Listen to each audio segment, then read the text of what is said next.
And welcome back to Here's What I Don't Get, from north to south, east to west, the only intercontinental podcast to tackle all of life's toughest issues, and still the longest consecutively running podcast in all of See You Next Tuesday podcast network history. I am your host, Tad Burt, and joining me all the way from down south in Paraguay, it's our very good friend, host of High Trust, Low Context, El Chaco.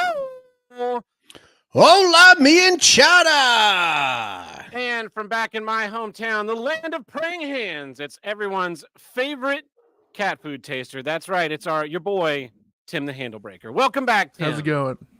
Doing pretty well. How are you? I'm good. Man, last week we had a great episode last week. I loved all the fan feedback. Me too. Yep. Just because we stopped our streak doesn't keep us from not being the longest consecutive running. Until someone hits 352, we still hold the record. See, like in wrestling terms, right? Like we go by consecutive title holding reigns, and like just recently the Intercontinental title was taken over, or the record was taken over by Gunther. But I still like to recognize the Honky Tonk Man for what he achieved as an Intercontinental title holder during the greatest era of professional wrestling history, the Golden Era. But yeah, this is good, man. This is good for us to get back in 7 years. 7 years. 7 years ago, two men had a lot a of dream. change, a lot of change, a lot of time. But yeah, man, it's good to. I was just saying before we started on the show here. How long it's been since Tim and I have had a chance to interact for a long period on there. And I'm pretty sure that the last time was actually like, because we had a little crossover during the podcast episode or podcast issues episode, but I don't think that we've done one, actually interacting. So this is good. And to the questioner of does Chaco have pink eye? What's up with the glasses? I don't know, man. I always wear glasses. It's good. These are my see down here. It's because like you guys are going into winter. Yeah. But down here in the southern hemisphere, it's white boy summers. So here we go, man. It's time to get rolling. Man, by having this podcast in two different hemispheres, we could really have white boy summer all year round. All year long. The difference is that where Chaco is, white boy summer, that's the target of people they assassinate during the summer. Yeah. I guess so. Well, fellas, oh, man, I'm glad that this is going off though, because like as I texted you before the show started, we had a nice thunderstorm just brewing right away, and like clockwork, every time the Tab and I have been trying to do a show for the last little while, there's been some sort of interruption. We were going to do this on Saturday, but again, my power was knocked out for a solid 8.5 hours that day, and so knock on wood, we're good to go this time around. It feels good, doesn't it? Doesn't it feel good to get back in the saddle on this and have a nice get together? It's always good to be back.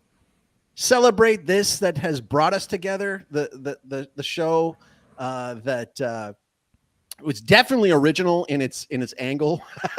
Definitely not a derivative of anything whatsoever. I would condemn anyone who would suggest such a thing, like this podcast being a derivative podcast. How you guys been, man? Yeah, I was going to say, why don't we catch up with you guys? So it's been 3 or 4 months since the show ended. We ended in August, and so almost 4 months. El Chaco, what have you been up to for the last few months? For people who aren't aware. Well, I launched pretty shortly after the last episode. I launched a new podcast called High Trust, Low Context. You can find it on pretty much every social media platform. I'm trying to get people to go off of YouTube, but unfortunately, like I was doing streams on Odyssey. And Odyssey's dead, so that isn't going to work out so well.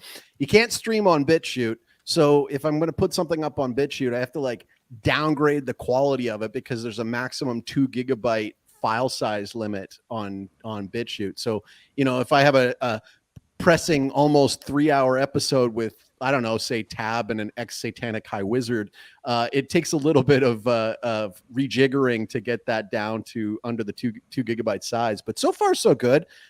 Enjoying the time there and trying to get my health back on track because I think Buck's brought it up in the past, about CPAP machines to be able to sleep at night. So I have one as well. And for the longest time since I've been living here, I've been wondering, like, why has my health been seemingly just declining like crazy?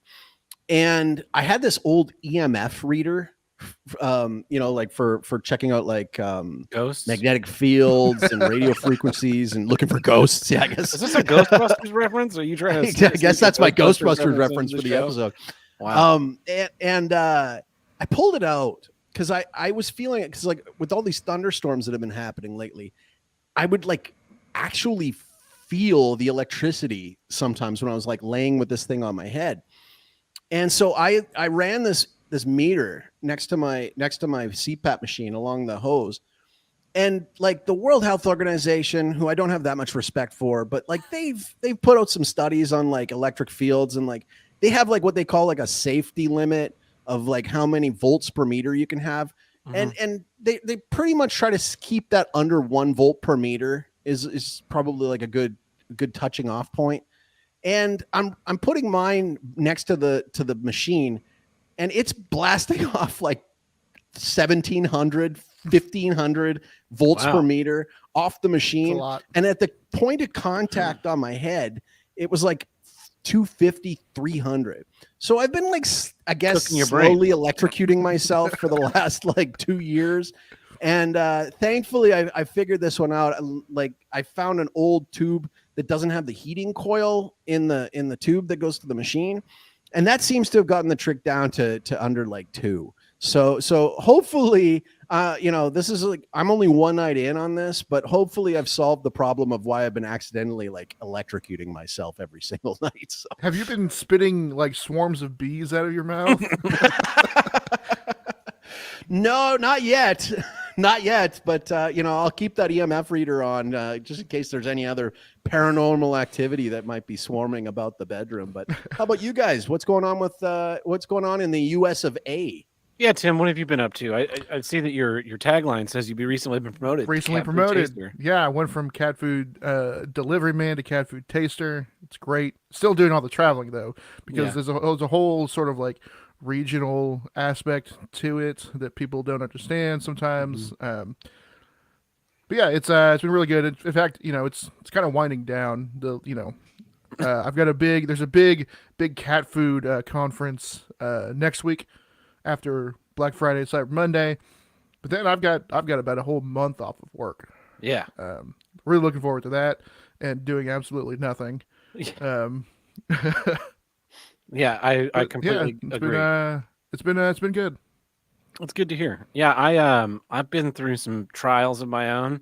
I don't know if I mentioned this El Chaco's had me as a guest on High Trust Low Context a couple of times. Thrice now. I think 3 and I don't times know in if the first 11 episodes. Mentioned it on any of those shows, but 2 months ago I fell down at work, a little over 2 months ago now. I fell down at work and I tore through 3 ligaments that attach my foot to my leg. And those are important things. Yeah. I spent about a month on a peg leg under the impression that I was going to have surgery, reconstructive surgery, to like put all the stuff back together inside. And then beginning of October, I finally went and saw a specialist after like going through all this process of MRIs and reconsults. And so finally I go to a specialist, and the specialist tells me, no, you're not going to have to have surgery. We can probably rehab this. If we can get you walking again, we can put you through physical therapy and we can get it to heal on its own. And I was like, well, that's great. So then I went through this process over the course of a couple of weeks of getting myself to be able to walk in my own shoes again.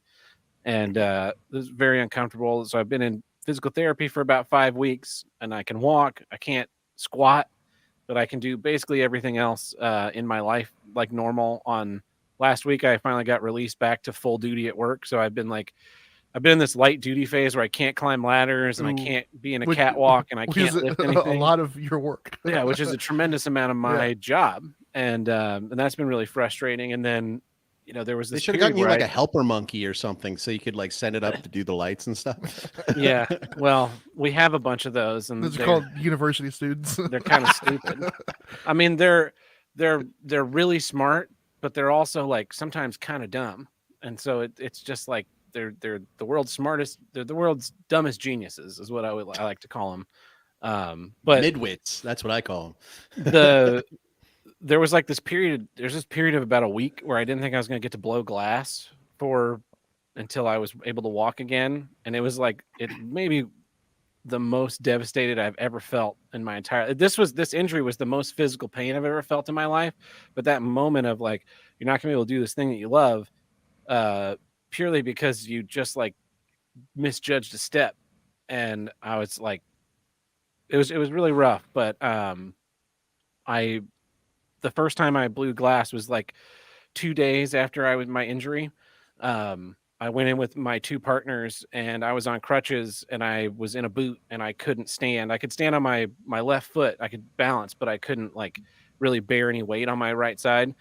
And so I could do everything at the bench, but I had to have them take all my heats. And it was really it was a really rough process, and I couldn't like use all the tools that I needed. And so I finally like worked my way through all of these problems. And when I was on the peg leg, I figured out how I could stand up and sit down from the bench, but without having to take the peg leg off. Because normally to sit in a chair, I had to take the peg leg on and off. And so it was like this whole long process, but in the end, it's made me a much better glass blower. So Nice. that's been really exciting. I saw that photo you sent me. I saw that photo you sent me of you on the peg leg in the glass blowing studio. Yeah. And I got to admit, pretty badass. Yeah, pretty badass. There are other people that thought the peg leg was a pretty good look too. But I sold my first art piece in the gallery a couple weeks ago. So that officially makes me an artist. You're a professional. Yeah, I've been struggling with this idea that I've worked in the arts my entire life, and I've never considered myself an artist, even in theater. I'm not an artist. I'm an engineer. I'm just like a different type of engineer. And but now I'm like actually making real art, which is weird. And it's kind of what I want to do. Like I'm kind of tired of theater, and I'll get into some of that later. But lots of changes, lots of things changing in my life. Unfortunately, or fortunately, depending on how you look on it, St. Louis is probably not going to change. I think I found a pretty good home here. So, despite it being the most dangerous city in America. Also badass. Yeah. Well, considering it is the most dangerous city in America, there's always the chance you could become RoboCop. I would love to become RoboCop. But anyway, awesome. Do you want to jump into the issues, or that's what I was about to say. Since we're all caught up on everyone, why don't we hop into some issues? And I think El Chaco, you were going to go first. Yeah, here's what I don't get. Forgotten auto payments or auto renewals. I for work, I have to use like Microsoft Word, because if I used anything else, if I use like Open Office or anything like that, and I send it off to the clients and they can't seem to open it properly or whatever reason, I just have to use what they use. So I have to use Microsoft. Mm-hmm. And back in the day, you used to just like buy Microsoft Office and that was it. But now it's a renewal subscription service, and they do it once a year. And when you're budgeting and you're keeping everything in check and doing all that kind of stuff like that, it's a fun surprise when all of a sudden close to $200 auto renewal comes up in your email inbox. And you set these things up so they don't cancel, but like, man, I forget auto renewals all the time. One of the worst ones was for my wife's domain for her professional website. So I had set it up a long time ago, specifically away from GoDaddy. I didn't want to deal with GoDaddy. GoDaddy are awful. And so I found like this one domain hosting site, and I had been with it for 7 years. 7 years we had been with this, and no problem. It would auto renew every year. But then all of a sudden I got this email saying, well, actually, no, hang on. My wife went to go and update it, go and put something on, and she was locked out of her site. And she was like, what happened here? So we went and looked into it, and it turned out that the domain had expired. And I'm like, what? I had that already set in place. But what ended up happening was is that the domain host site that I had specifically avoided GoDaddy with was bought by GoDaddy. And then what GoDaddy did is they instantly changed it so that my auto renewal didn't go through. And I only got a notification that this domain was going to auction. And so this thing goes into auction, and I'm thinking, okay, well, like her domain is like kind of unique, and it's been going for a while. But I mean, how expensive is it really going to be? So I go into this auction thing, and it starts going up, and I'm getting outbid by some clown, and it's like on for a few days, and it's getting up there. It's like it crosses the $500 barrier, it crosses the $1,000 barrier, it crosses the $3,000 barrier. Now I'm starting to have a conversation with my wife going, well, I kind of messed up, and somehow I might be losing your business site, like, to this auction. So we kind of like agreed that, okay, we're going to set the limit at like $5,000 because this is, we've been doing this for a while. So up it goes, and it goes over the $5,000 mark. And I'm like, I've already gotten the approval to get to 5,000. I'm like, okay, I'm not going to lose this thing.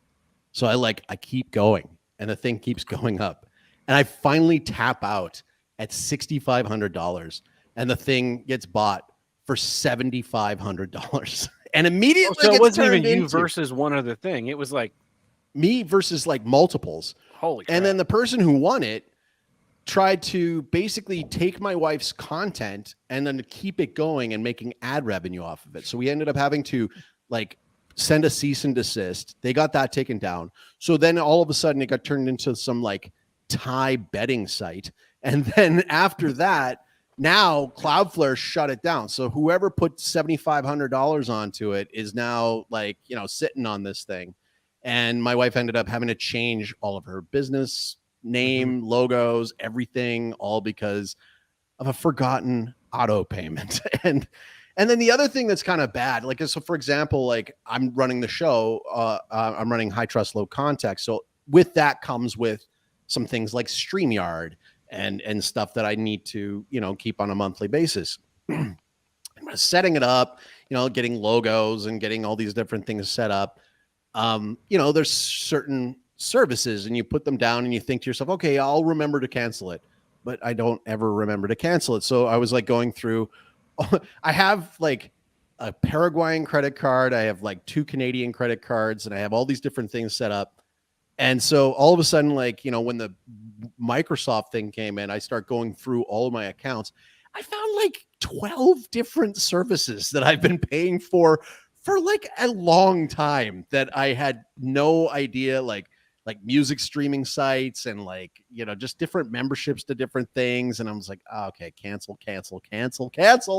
And yeah. And then like, I have this thing where, they always say like, put the auto payment on your like credit card, so you never miss a credit card payment, but I never do that because again, like those credit card payments are pretty big. I like to be in like the driver's seat for when they go in. But yeah, man, these things kill me, man. This is like these forgotten auto payments. Have either of you guys had any like whoppers come up this way? This is like probably 10 years ago. At some point I had signed up, or I was looking for a book, and then like, Audible existed, but it wasn't really totally integrated with Amazon. It was kind of beside Amazon. And so it was like, sign up for a free Audible trial, and you can see if we have this book. And they didn't.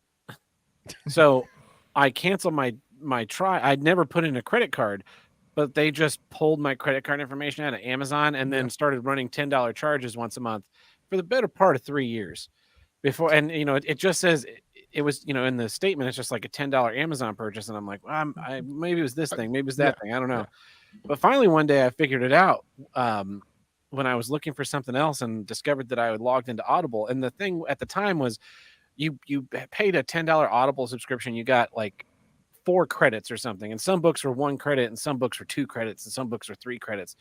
But your credits only rolled over for like 1 month, and then they expired. And so instead of me having like hundreds and hundreds of Audible credits, I had like 8 credits. Yeah. And so I raised a big stink with Amazon. And I was like, this is bullshit because I never gave you this fucking credit card information. And I know because this credit card was issued after I had that Audible, this Audible account was created because I put it on my debit card, which gets renewed every 2 years. And so what ended up happening was they ended up refunding me all the, because I had never used a single credit, not even in my free trial thing. They refunded all the money, but it was this huge fucking fight to get it.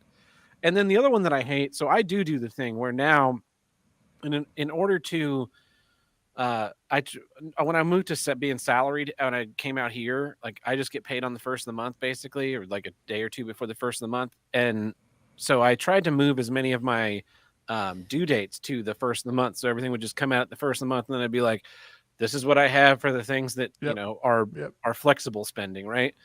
And some stuff is a little harder to move, so I had a bunch of stuff that charged to my credit card. Now I just charge everything to my credit card, and then my credit card's due at the first of the month, and I just pay it off, and it just works that way. But every so often, this is probably 3 or 4 years ago, I got an email or I got a letter in the mail from my car insurance company. It's like, we're canceling your car insurance. You haven't paid us in 2 months. I'm like, what the fuck do you mean I haven't paid you in 2 months? I remember this. Fucking credit card had either it had expired or it had been replaced because, we found your information out on the internet or something. And, so then you have to go through and it's like, well, what is this paying for? Like, what are the regular payments that go onto this? Like, and so I missed maybe I hit my Geico motorcycle and not my Geico car insurance or vice versa, whatever it was. And it's just like, just fucking pull the information from the other one. And so it's this huge fucking nightmare. And so now every time I have to get my credit card replaced for any reason, I have like a Excel document. It's like, this is what's being paid on this. And then I have to go through and painstakingly go in there and be like, 1, 2, 3, 4, 5, expiration of blah, blah, blah. It's 3-digit code, mailing it. It's like, just fucking charge. Or sometimes I've actually had it happen also when you change your billing address and then it's like they still attach your billing zip code to it. And then it's like, this doesn't work because now your zip code is different. Work, yeah. And it's like, well, but it's the same card. I gave it to you when it was that zip code. Now it's a new zip code, but it used to be that zip code. So if you could just fucking run it at that zip code, that would be great. I totally forgot about this, but when I was still in university, I went to a Calgary Flames hockey game, and they used to have those like MBNA, like credit card sign up things, and you got a free gift. And I think I got something stupid like a Calgary Flames blanket or a towel or something. And I thought I was being real smart, right? I thought I was being real smart because I was like, I'm going to sign up for this thing. But when they send me the card, I'm never going to activate it. And then I'm just never going to use it. Mm-hmm. Well, what I didn't realize was what came with the card was like a free month or 2 of the hockey news and then like a subscription attached. Yeah. So like in the, I don't know, it was in the future, all of a sudden I was like doing something. I was like applying for a different card somewhere else or doing something. They're like, oh, you have like a collection against you. I was like, for what? And they're like, oh, you look it up. And I had to like dig and look for it and find it. And turns out that card was attached to that hockey news subscription, which kept going. And I never paid it because I didn't even know it was happening. And and then they didn't remove it. I had to pay a fine. I had to do all that kind of stuff to get my credit back on track, all because of a stupid towel or blanket that I thought I was being so smart for the system on. And never again. Yeah. Nothing's free. No gifts are free. My least favorite thing is when these companies, when you see the charge on your account, they're obfuscated. Like, if you buy something from Amazon that's a third-party seller, it doesn't say Amazon. It says like, it's some building in New York where the shop is, and like, what did I buy there? Or sometimes it's just a phone number. Yep. And then sometimes there's Kickstarter. Kickstarter cuts out a middleman, and if you back something on Kickstarter and it reaches its funding goal, they charge you that day it finishes. They just send the money to the person. There's no middleman like bank transaction going on. So they send the money to the person, and the person it's charged from the person's account. So if you back something not knowing that someone is in, let's say, Australia, you get that email. The pop-up is like, you just spent $49 in Australia. And sometimes your credit card company is like, will call you like, you just spent $49 in Australia. Are you in Australia? It's like, no, I'm here.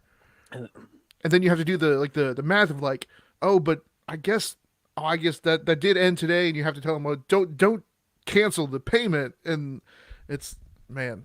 I had something similar happen. So in 2005, they started writing Star Trek books that were set after the end of all the movies and TV shows and stuff.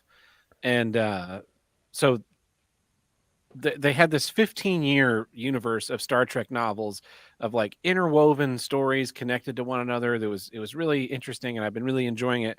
And so I got to the last few that I have on ebook. And so I was like, well, I need, there are about 23 more books past of what I have in ebooks, and I do want to see what happens with the rest of this series, because in 2020 they did a 3-part book series where the people inside the novel universe of Star Trek killed themselves. They just collapsed their own universe so that they could save Picard and allow Picard to happen. And I'm just like, I fucking absolutely hate all of you, especially David Mack. Fuck David Mack to death. And so I bought these 23 books on Amazon, and of course they all sold from 23 different book retailers. Yeah. And then all of a sudden I had 23 charges on my credit card all at once, all within about 60 seconds, all for about like $7 or $8 a piece. Yeah. And then of course my card company was like, what the fuck is happening here? Cancel everything. And then Amazon's like, your card's declined, we're not posting this order. Like, maybe you could parse this out over a half an hour or something. Fuck's sake. Or just charge me the $150 or whatever I'm actually paying to Amazon, and then pay them whatever they're gonna fucking get. Yeah. It doesn't fucking work like that. Apparently, they gotta add a bunch of bullshit into the system just to make it more complicated. And I also think that they do that to hide what you're paying, so that because if you looked at your thing and you're like, wow, I made like 5 purchases this month on Amazon that were all above $200, you start to really rethink your spending habits. But if you look at your thing and you're like, or you wouldn't. Or you look at your thing and you're like, I spent like $20 on Amazon today and $20 yesterday. That's not that big of a deal. You're doing that every day. That's why I've started consolidating my Amazon orders only to the first of the month. Like that first week of the month, I'll order on Amazon unless it's like a super emergency thing. And then the rest of the month, I'll just add stuff to my cart. And at the end of the month, I'm like, I don't actually need these things anymore. Yeah. Sometimes stuff makes the cut. Sometimes it doesn't. Sometimes you need an emergency book light because you bought a bunch of physical books and you're like, I really like reading in bed. Yeah, it's the best. Yeah. I've been doing it for 20 years. Yeah. I just normally do it on my phone, so I just kind of prop my phone up there and read like a normal person. Well, El Chaco has been bumped from the stream. I'm not sure if he died or maybe he's being invaded by the UN, but we're going to just forge ahead. So that brings us more or less to the middle of our episode, which means it's time for... This episode is brought to you by... He's a black-faced lawyer. News Network. I'm calling the police. 2 if you count the cows. Well, Tim, what news do you have for us today? Well, our first news story, it comes from the music world, and it's kind of a sad story. When you have 2 people that are partners in something together for a long time that made plenty of people happy, you'd hope that even once they quit, and they never get back together, that they would still have, that solid bond that, made them friends. And it's so far for you and me, it's working out. Let's never hope we get to the point of Daryl Hall and John Oates. Oh no. because Were those lion eyes watching him? yeah, I think they were, because Daryl Hall just got a restraining order against John Oates. Oh wow! Yeah, apparently. So you're saying that his kiss is not on his list? It's not on his list. It's not. And I think he's a man eater. Wow. Yeah, he said that. Let's see. Daryl Hall said that we used to be. We used to be. I love that they call themselves brothers, because if you had never seen a music video of theirs, you'd be like, oh yeah, those guys are related. Yeah. And then you're like, it's definitely, that's like, you hear like a vocal line, like, that's definitely the black guy, but it's not. It was the white guy. But yeah, I guess they have some sort of beef going on, but usually that sort of stuff out of touch. Out of touch, yeah. But usually that sort of stuff is, it's all legalese and money related usually. Mm-hmm. But I mean, sounds like someone rolled up on someone. Yeah. Well, and then the other one said, "I can't go for that," and now they have a restraining order. That's right. These are all the Hall & Oates songs we know. Yeah, one of them's a rich girl. Mm. Yeah. Anyways, Wants to see Sarah smile. Yeah. Speaking of Sarah smiling, our next news story comes to us kind of from movies. This is real weird. A high school senior, a high school senior at an Bloomington South High School. He's on the golf team, and it's real weird. His name is Happy Gilmore. No effing way. Yeah. Did his parents see the movie before they named their child Happy? They must have, because if he's a junior, if he is now a junior in high school, yeah, that means 17. He's like he was born fucking 15, 20 years after Happy Gilmore came out. Yeah. But I want to know, like, is the family name Gilmore and they named him Happy, or is one of his parents just like really weird and was is super obsessed with Adam Sandler, and like they legally changed his name to Gilmore. This other guy is Madison. You know, the wife's name is Jack and Jill. Oh, that's why. Yeah, that would be creepy. They have a child named Click. Are we just lit? Was this the game? Just like see how many films and Hall & Oates. The first news story was how many Hall & Oates songs can Tab has. Now it's how many Adam Sandler movies does he know? Yep. And secretly, I'm going to solve one of those 3 security questions. Did I miss a good news story? I got some news. Apparently, the power in Paraguay went out again, and came back. Odd that would happen. Doing a show with Tim and El Chaco is like a race to the bottom of internet connections. I am like 4 feet away from my gigabit like metropolitan super internet. I'm doing like 9. I'm on Elon's waiting list. I'm on Elon's waiting list. I get paid tomorrow. I'm very seriously looking at getting a diesel generator, and just to have as a backup power for the place. And I mean, if the power goes out in just my house, then that's actually a good thing, because that means I can still get like internet from like the cell phone towers and stuff. Mm-hmm. But if it's a general blackout, then everything gets wiped out, which is bad in that you can't, you can't stream or you can't do anything. But it's good in that like they'll fix it quickly. And this is one of those ones. So I went outside, and there's my wife with like her flashlight on her camera phone, and she's got that like look of like she knows I'm about to explode. She's like, yeah, here we go, and because she was watching the stream. But at least it came back on quickly. So how many news stories in are you that I missed out on? This one's number 2. Yeah. Okay, let's go. Our next news story comes to us from Tav's area. This is actually a news story from St. Louis. So Most you might have already dangerous heard city in about America. this. Yeah, I probably haven't because I don't pay attention to anything.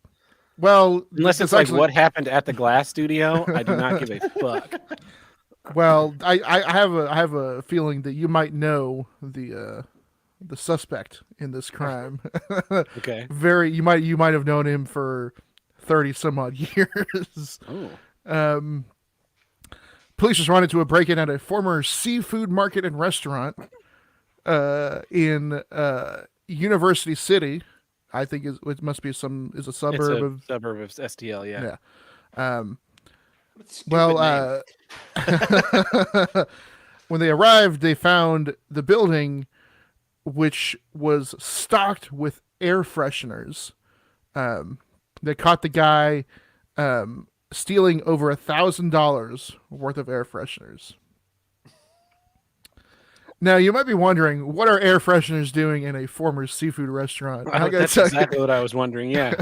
That's pretty obvious when you think about it. You know, get the fish Somebody smell stick out? some tilapia in the Yeah. vents or something, or what happened there? I mean, if a place is like, it was previously a seafood market and restaurant that is now just a storage area. I mean, if you're a seafood market for years, that smell has just got to like penetrate the It's walls, just baked right? in. Yeah. It bakes it. It gets baked in. Yeah. That's There's a no. I terrible mean, there's like. term. I'm sure you could probably paint, scrape right? it with fingernails. Yeah, Yeah. you could paint the whole place, right? And it would smell fresh for a little while, and then you like the hot summer day right before the AC kicked on, you'd Yeah. be like, "What is that? What is that smell? Uh-huh. It smells like grandma." Well, I hope you like all your air fresheners, Tab. Well, I had guests coming over. I wanted my house to smell nice. Exactly. Our last news story comes to us from the sky. Business class passengers flying China Eastern Airlines have been offered a new upgraded food menu, and someone shared a picture of the lunch and dinner options. For the appetizers, you have your choice of smoked pepper beef, vanilla shrimp, okra, diced cucumbers and tomatoes, or here's the kicker: imported dog food. What? Not cat food, Mister. No, Mr. Cat no. Food Taster. I The dog look. I'm not that good of a seller. Yeah. I'm not selling to China in bulk. Wow. But yeah, imported yeah. dog food. I'll have the dog food, please. Oh, that's brutal. That's unfortunate. Well, not only is Okay, it brutal. what's the deal with vanilla shrimp? I've never. Heard I of don't know. this. That Is sounds this a thing? terrible. It sounds terrible. It's There was probably- also. I mean, I like Probably vanilla. just and I Tab's like sauce shrimp, that has but- vanilla. That was extract Tab's in it. nickname in high school. That's a good one. That is a good one. Yeah.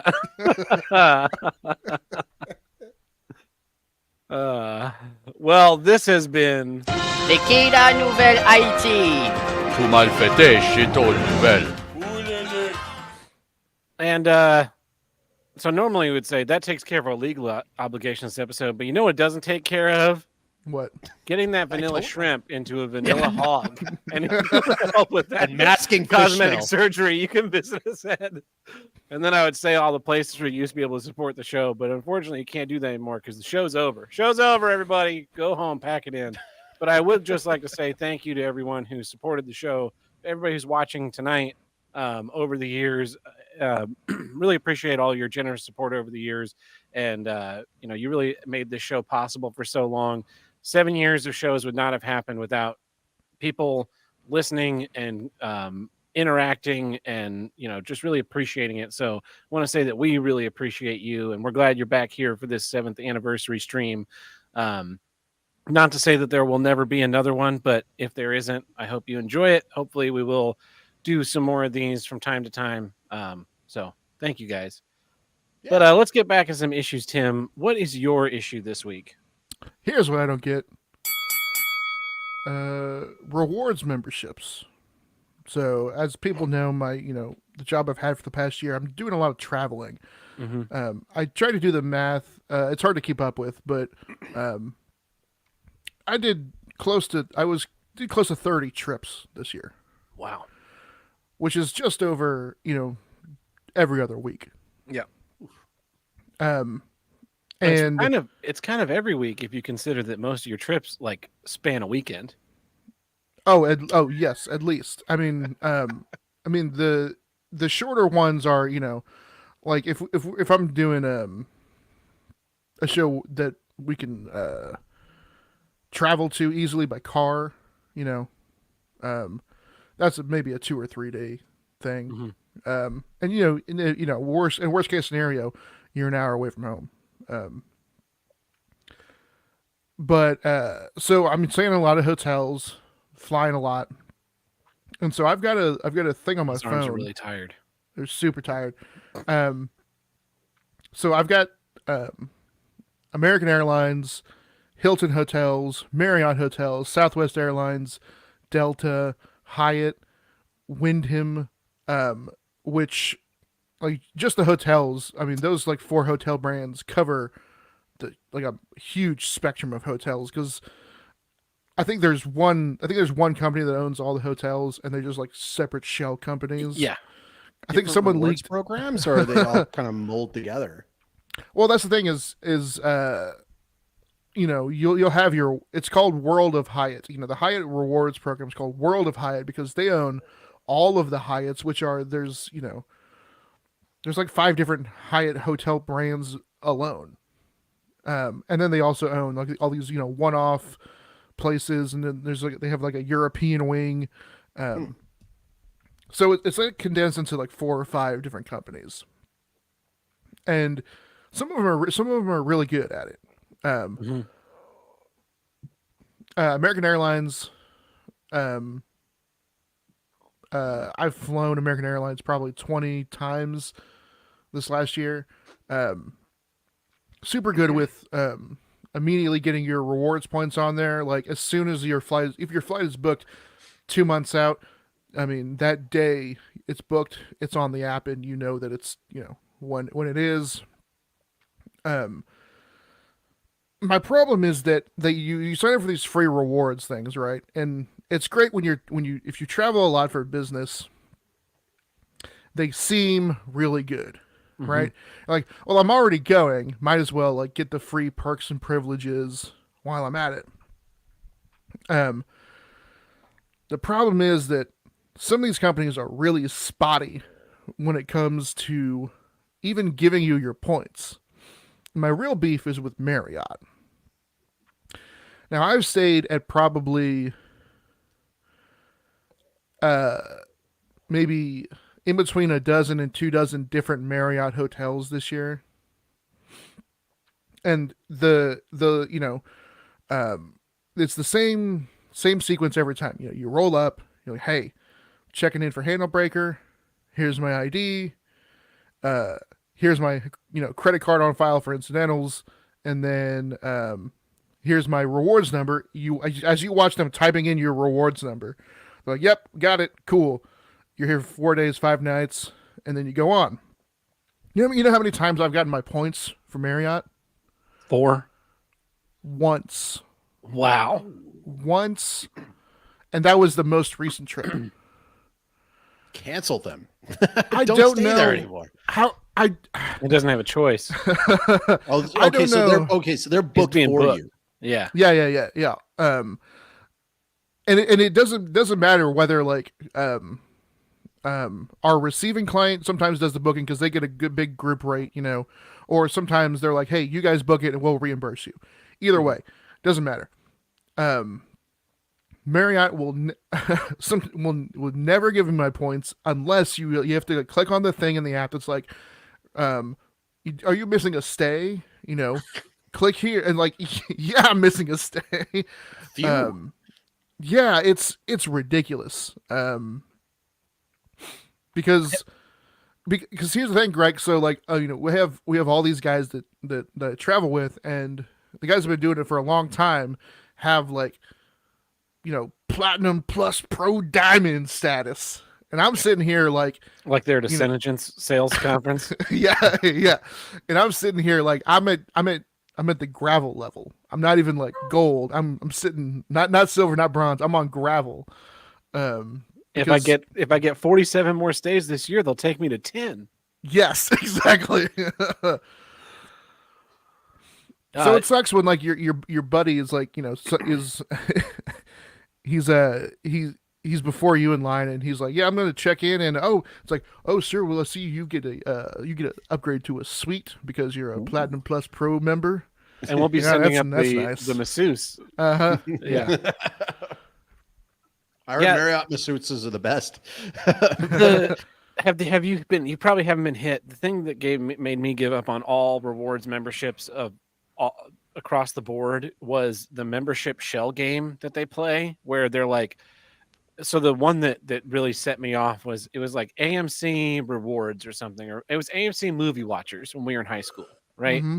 And they gave you a little card, and they, when you bought tickets, I just hand the card over, and they'd scan the card when I bought tickets, and if I got a reward, they'd give me a coupon, right? It'd be like 50% off your concessions, or buy a soda, get a free popcorn, whatever the thing was, whatever the reward point I was. I never got discounts on movies. I just got discounts on concessions, and I was already at the movie theater, so it was like, this is perfect. As well. Yeah. Right. And then at some point, like either right after we graduated or maybe while we were still in high school, they changed it to AMC Stubs. And it's like, Stubs is on the app. Now you can track your stuff. And I'm like, so what about like my points of having been on AMC Movie Watchers for like the last 7 years? And they're like, them? You can get fucked. That's what you can do with this. Yeah. And then a few years after that, they changed AMC Stubs where you paid for it. You like paid a small monthly fee, like $5 or $6 a month.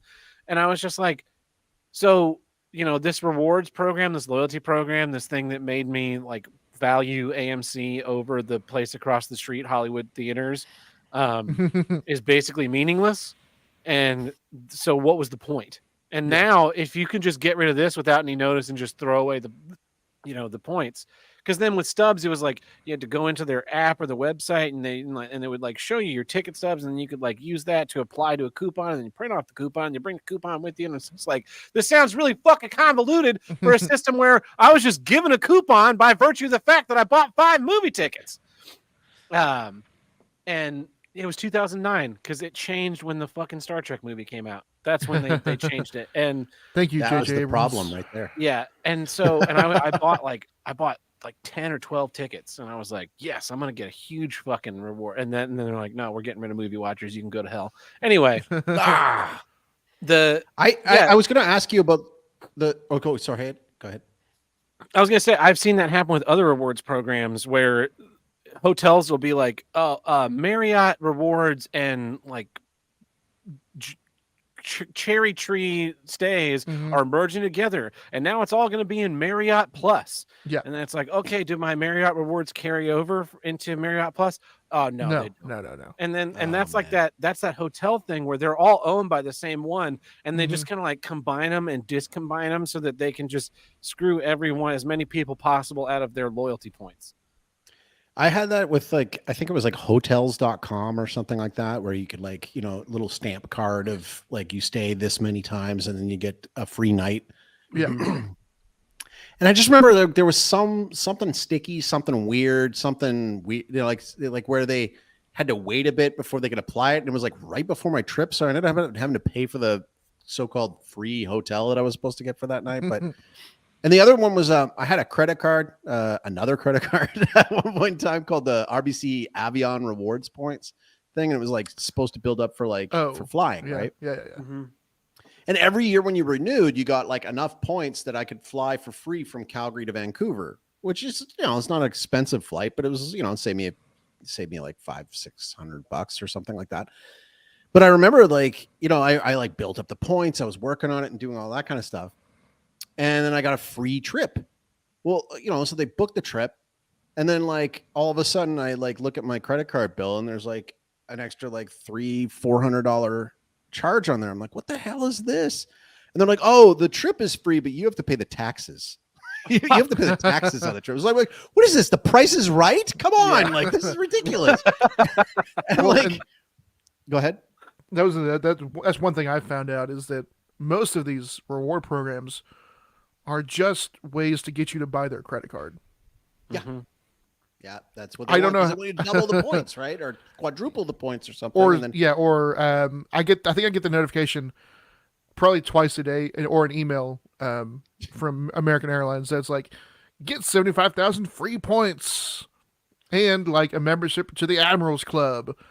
I'm like, oh, that sounds interesting. By signing up for a credit card and spending $4,000 in the first 3 months at 38% interest. Yeah, yeah, 28.9% interest and a $500 a year renewal fee.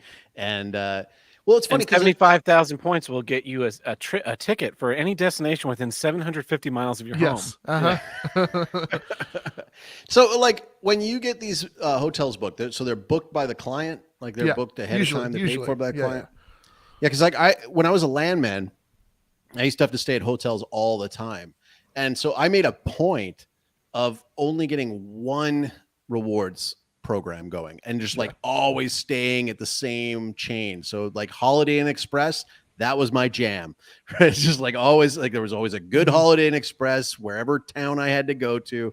And I was able to get, that was one of the few good ones because like it also like got me to like bumped in and I got upgrades all the time. And there wasn't like a platinum membership or anything like that. It was just by virtue of using them all the time. It was like a good one, but that's the way they're supposed to work. Yeah. It's just that's the way it did. Hey, if you stay with us a bunch, we'll make it, make it a little easier on you, make it a little nicer. But it doesn't work like that anymore because it's just like it's more and more corporate greed. I remember my family has never stayed at a Best Western after like 1998. Is Best Western still a thing? It is still a thing. Yeah. I still see them from time to time because I don't remember the exact year, but I was a kid. We were driving across country to my grandmother's house, and we stayed at this Best Western, and we had stayed there a couple of years. It was in Cookeville, Tennessee. That was where we stopped. That was like kind of just past the halfway point of getting to my grandparents' house in Virginia Beach from Tulsa, and so we'd stay there on the way there, and we'd stay there on the way back, and then so we stayed at the Best Western. They had like a continental breakfast thing. We're at the continental breakfast, and I'm standing there at the front counter, and there's this little sign. It's like pay with your Visa card, and you get this like Batman package, and it was like a couple of comics, and there was like a disposable camera, and I'm like, of course you got it. I'm 7 years old, and like I love Batman, and I was like, this is fucking awesome. And so I go back to our room, and we're like putting all the stuff in the van. I'm like, Mom, if you pay with your Visa card, get all this free Batman stuff. And she's like, no, we don't. And I'm like, yeah, there's a card on the front counter that says that. She's like, well, I paid with my Visa card and we didn't get that. And I'm like, well, then they screwed you out of something because, we were supposed to have gotten this. Yeah. And so she calls the front desk and they're like, no, we don't have that. And I was like, I'm going to go get the card right now. And I ran in to the front office again and the card was gone. And I came back and I was like, they took the card off the thing. And I don't know why my mom believed me, but she believed me and went into the front desk and like got into an argument with these people. And they're like, well, we don't have the disposable camera. We don't have the this or that, but we do have all these comics. And it was like, well, I guess we'll take those. But, when we talked to you on the phone, you said you just had nothing. So it kind of feels like you're full of shit. Mm-hmm. And which they were. And so it's like, and she was like, you just want to screw a 7-year-old for no reason? Like, yeah, they have no problem with that. And and so I read the comics for the rest of the drive, but we have never stayed at a Best Western ever again. I've never stayed at a Best Western even in my adult life. Tell me about these comics. Were they real comics or were they like Best Western theme where like like Bruce Wayne is like staying in a nice posh Best Western? No, I think they were reprints of like the 70s Batman comics. And the Riddler is like BW Best Western. Oh my God, Batman is Bruce Wayne. There you go. Yeah. And so like it's Tim and I have talked about this on the show before too, where you'll have one bad experience and you'll go, well, I'm never going there again. Never going there again. And the loyalty cards are supposed to be like they're supposed to drive you towards wanting to go there again. If anything, what I want are anti-loyalty cards. Yeah. Like you've had the foresight to not enter a Denny's in 10 years. Here's $5. I want that Subway card. I'd be like the premium platinum super gold plus of not going to Subway. Yeah, I had a buddy in high school who worked at a Subway and would like give us like filled out like Subway cards and stuff like that. Mhm. And like we would never use them because Subway sucks. It sucked then, it sucks now. Yeah, like, thanks. I have a rewards. I think the last rewards card that I still have is my rewards card for Lego, and you can't get a replacement one. So I got it 15. Tim was there when I got it. Can't get a replacement card. Can't for get Lego? a physical replacement card for this thing. I probably got it, close to 13, 14 years ago. Been through multiple wallets, I assume. Yeah, it's been through multiple wallets. It's completely fallen apart. Like, oh yeah. Both sides delaminated many years ago, and so I just threw it away. And like I have the account on the computer, but again, like 3 or 4 years ago, they changed the way the loyalty program used to be. You bought something, they scan your card. For every $100 you spent, you could redeem $5 off. So after the fact, if I bought a $100 Lego set right now, my next purchase I could get $5 off. Some people would save it up and they would like get huge discounts on something. Some people would just take like $5 off every time they purchased and get however you wanted to do it. And so a few years ago, they changed it where instead of being able to get the $5 off at the point of sale in the moment, you had to go to like mylegorewards.com and log into your account and see how many points you had. And then you can redeem them for like a coupon for $5 off.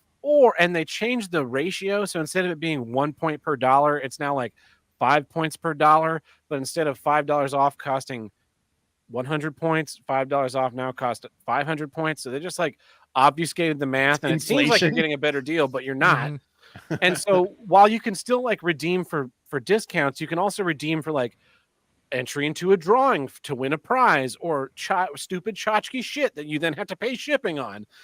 And it's like, this used to be so simple and so easy to use, and now it is a fucking nightmare. And I got an email a couple weeks ago that's like, you have 500 million Lego points that are going to expire at the end of the year. And I was like, fucking let them. I bought all my Lego off of Amazon because it's less fucking expensive.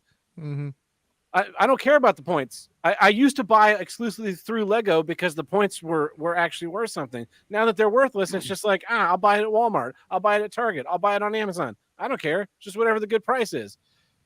And so, like, now I should get an anti-loyalty program because I can't tell you the last time I bought a Lego set direct from Lego. And I used to buy them all the time. I used to work there.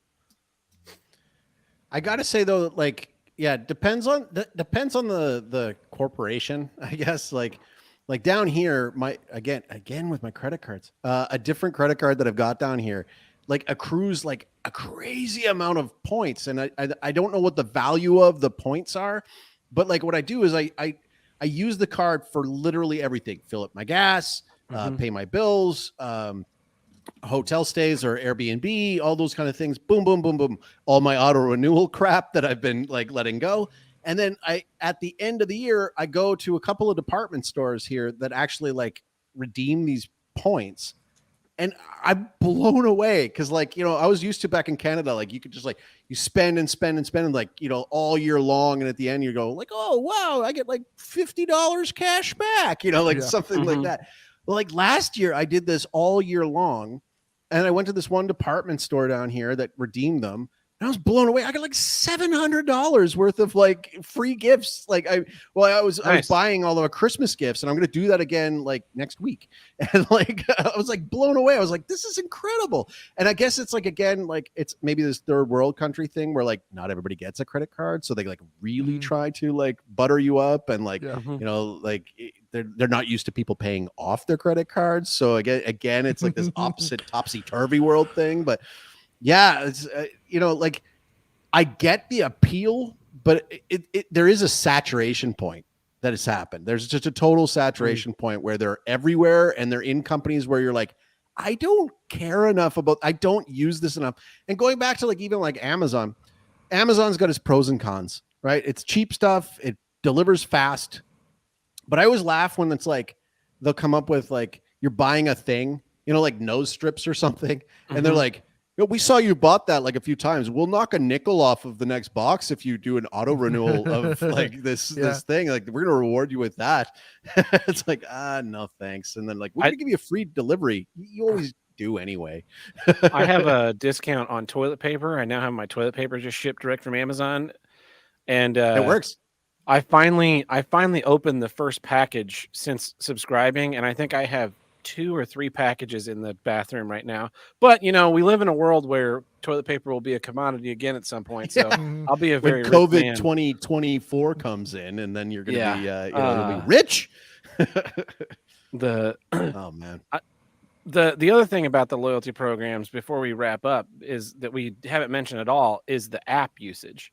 That's what they all want. Like McDonald's wants you on an app. I'm sure all your reward stuff is all app based, and like they want to get those apps on your phone so they can collect more data, so they can like track what you're doing, so that they can like catalog you and sell you. And I'm getting really tired of that shit. My work just changed, and we have to like 2-factor authenticate anytime we sign into our computers on something that isn't like connected to the building, basically. So if I like want to check my email from home, I have to go through this 2-factor authentication. It used to be that it would just call you, and you could just like it would answer the phone, you push a button, you get logged in, no problem. And this week they got rid of that and they're like, oh no, you have to use this app again. Like, I don't want to use this fucking app. I want to use the phone thing. So I found out, I've like went and did some hunting, and you can like get it approved to still get to call me if you like meet certain criteria. I'm really tempted to like go get a disposable phone and just be like, look, I have this terrible Nokia phone because I don't believe in science. Can I have the call me again, and then just go back to my smartphone immediately afterwards? Oh man, I hate me some 2-step, the verification, because down here, like I've got like a VoIP service that keeps my Canadian number intact, but it like some services don't. They like know that it's a VoIP, so they don't like allow for that to come through. So like depending on the service, like for example, if I ever get like flagged by Google or something, I'm screwed. Like it never works. It never goes through. It never texts. It doesn't do Paraguay numbers and all that kind of stuff. It just, But that's why High hate Trust those Low apps, Context man. doesn't have a voicemail number, because I switched to a prepaid cell phone service. And then that's right. I Yeah, can no I was longer going to have verify something it. like that and couldn't get it going. Yeah, it's brutal. Anyway, well, let's Good get issue. into some real issues, shall we? Here's what I don't get. Cowards. I was probably a little bit more fired up about this on Saturday than I am now, but I'm still I'm still pretty fired up. And there are basically like 2 things, the worst thing you can possibly be in my mind. The first one is a hypocrite, and the second one is a coward. And my problem with cowards is that a coward can't approach a problem reasonably. A coward won't approach a problem like a man. A coward will come at you obliquely and try and take you out in a way that doesn't actually provide any confrontation. And I have a really great example. Passive aggressively? Passive aggressively is a big one. So when El Chaco rejoined the show, he and I had a little bit of conflict and friction in the way the show was running. And he said, Tab, I've got some problem and some conflict and some friction with the way the show is running. And we sat down, we talked about it for a couple hours, and like men. He made like his grievances plain. I explained where I was coming from. We met in the middle ground, and our friendship has been nothing huge but better since for then. it. Yeah, way better than. Yeah. That's the way a man approaches a problem. Now, the way a coward approaches a problem is to try and just sully the person outside of the bounds of what is proper. So I'm in this situation where this is funny, where I'm going to be talking about a thing that happened to me very obliquely, and not because I'm a coward, but because I gave my word to someone that I care about that I wouldn't actually talk about it on this episode. But if you guys think back, way back to the tender year of 2016 when this show started, and I think that this like really nicely ties in with the fact that this is a 7th anniversary show. Our good pal Maddox had a problem with our good pal Dick Masterson, and instead of confronting Dick Masterson about it like an adult, like a man in person, and trying to deal with their relationship in a professional way and try and keep their professional relationship working so that they could keep the Seinfeld of podcasts going, Maddox just went silent and then tried to destroy Dick Masterson with a laundry list of accusations and lies and implies and digging up things and taking audio out of context from a podcast and trying to use that to ruin his life. And people that do that kind of thing are not the fucking people that deserve to be in the world with us. Like, I'm really fucking tired of this world we live in that is so totally geared for cowards to live among us without any kind of punishment.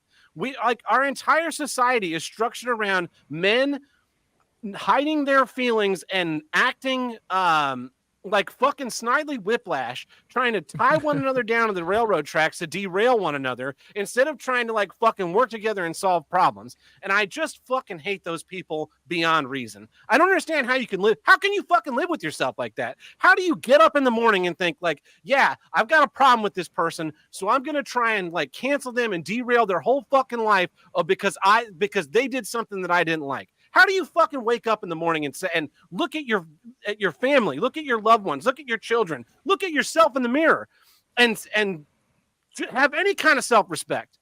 I don't know how to do that. Notice one of the things.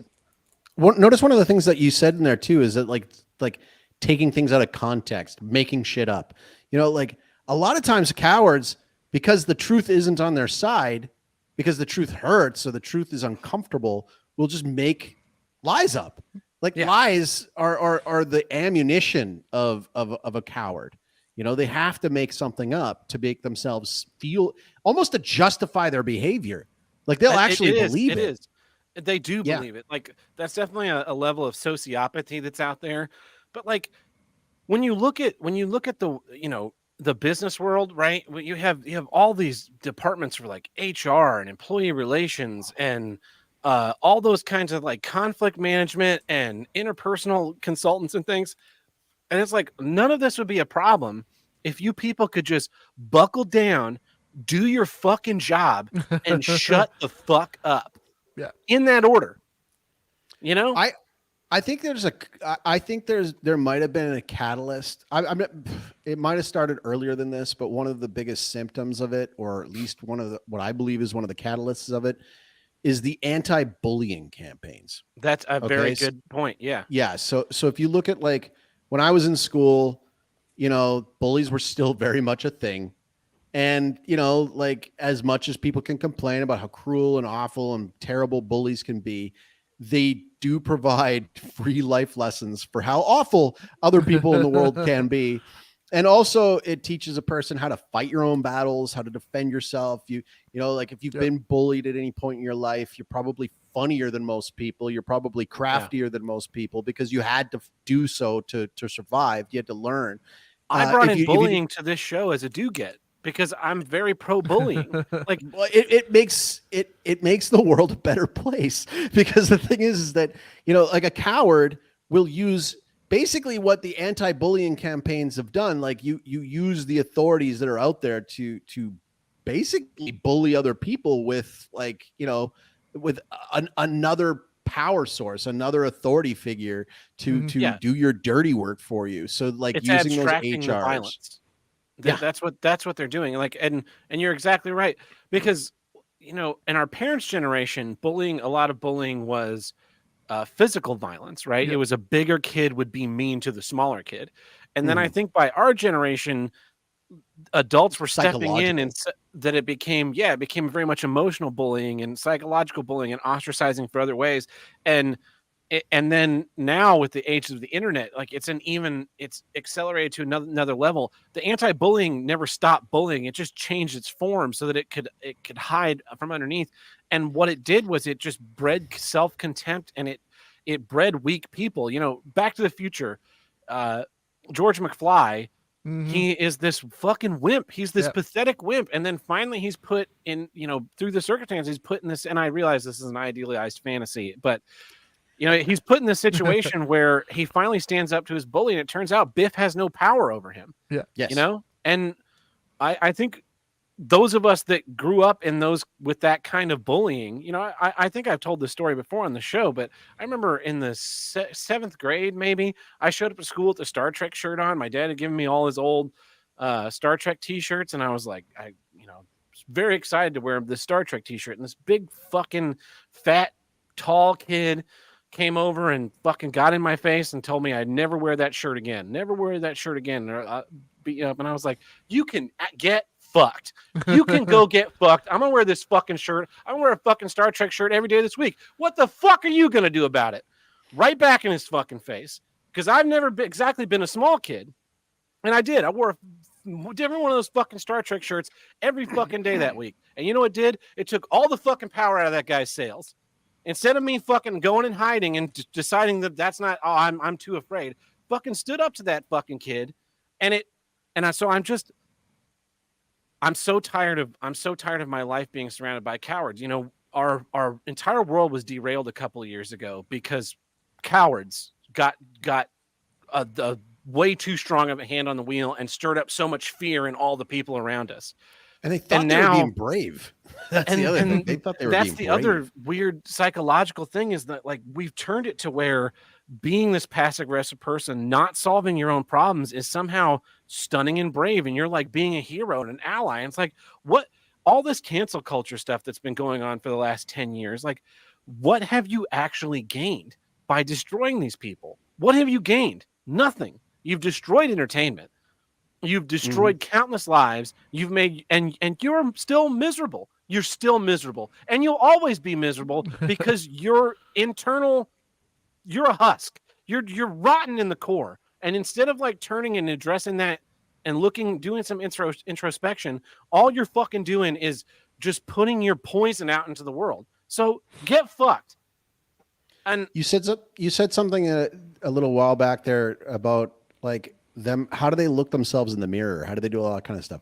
You know, whenever I was like, yeah, I got bullied mercilessly when I was like in elementary school, pretty bad. And then like, you know, got to the point where like a switch gets turned, and not like all like Columbine-y, but you know, like a switch gets turned where you're like, okay, I'm not going to let this happen anymore. So you learn how to come back with like, you know, savage, you know, comebacks and insults. And then you also learn because there's a lesson to be had when that bully does inflict that fear in you, and you have to like sit there and like, you know, like look yourself in the mirror and be like, you know, how am I going to deal with this? How am I going to deal with this? And then there's this massive gain that you get from going, okay, I might get my ass kicked, but at least I'm not a coward. Do you know what I mean? Like I'm probably going to have to go in there, maybe take a few lickings, you know, and like there's other forms of cowardice too, because I remember I had a guy who was really jealous of me for my girlfriend. And, you know, he was like one of those like gym meathead guys that like basically was just like not an attractive guy, but just like beefed up, like he overcompensated by just muscling out. And he was on roids and all that kind of stuff. And it got to the point where it was like, you know, he was trying to attack on many occasions, like anytime I was going to my car or anything like that. Anytime I was near like my girlfriend at the same time, trying to like look big. And so like, finally I was like, all right, here we go. Let's just do this. Let's get this over with. Right. And the thing is that I went in and, you know, I got a couple of good shots in, and like, I actually started to win the fight. And then his friends jumped in.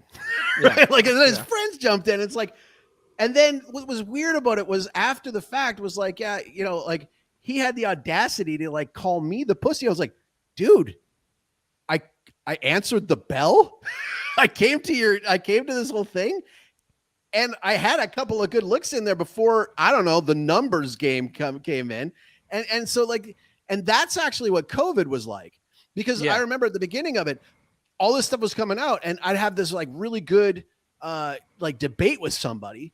And then like the next day, that same person would have like 4 or 5 people and like, you know, just ganging up in this, like it was on the dog park. It was all in the dog park when we were walking our dogs, and like, you know, completely negating anything that I had talked about the day before and doing it like a simple numbers game. It was like, and all I could think of was like, you fucking coward.